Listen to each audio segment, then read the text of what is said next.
নমস্কার। তো প্রিয় বন্ধু, আজকে আমরা এনাদের সাথে পরিচয় করাবো।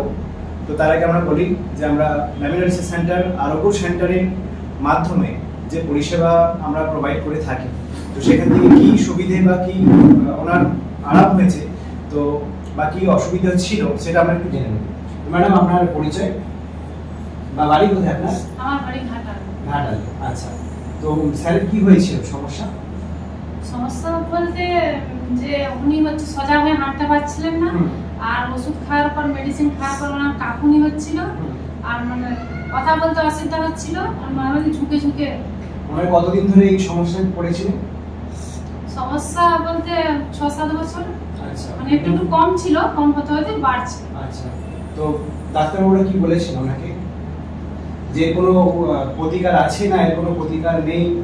ডাক্তারবাবু বলেছিল যে ওষুধ মেডিসিন খেয়ে থাকতে হবে, আবার অনেক জায়গায় বলেছে যে এমসে দেখেছিলাম, বললো যে অপারেশন সার্জারি করতে হবে। সার্জারি করলে ভালো হবে বা মেডিসিন খেলে ভালো হবে এরকম কিছু বলেছিল? বললো যে কিছুটা রিমুভ হবে। কিছুটা মানে 7 বছর ধরে আপনি কি দেখছেন যে বাড়ছে তার সমস্যা না কমছে? না, সমস্যাটা বাড়ছে। আমি সেটাই জিজ্ঞাসা করতে যাচ্ছি।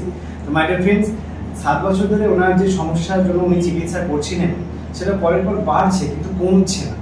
তো আমরা কয়েক ঘন্টার মাধ্যমে মানে পরিচয়, তো ওনাকে আরোগ্য সেন্টারে একটা বডি ডিটক্সিফিকেশন থেরাপি দিয়েছি। তো সেই বডি ডিটক্সিফিকেশন থেরাপি দেওয়ার পর ওনার কি পরিবর্তন হয়েছে আপনি বলতে পারবেন? একটু জোরে বলুন। আগে থেকে একটু হালকা লাগছে। আর আপনি যখন এসেছিলেন তখন থেকে এখন কি রকম ফিল করছেন? হ্যাঁ, অল্প অল্প রিমুভ হয়েছে বলে মনে হচ্ছে। আর ঘুম আসছে নাকি?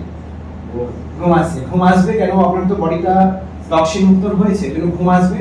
আপনি বাড়িতে গিয়ে দেখবেন যে কুম্ভকর্ণের মতো ঘুমাবেন, ঠিক আছে? খিদে হবে। হ্যাঁ হ্যাঁ। আর তার সাথে সাথে আমরা যেটা জানতে পারলাম যে অনেকটাই উনি এখানে কয়েক ঘন্টার মধ্যে উনি অনেকটাই রিলিফ পেয়েছেন, যার কারণে এই ভিডিও বানানো, যার কারণে আমরা পরিচয়টা করালাম।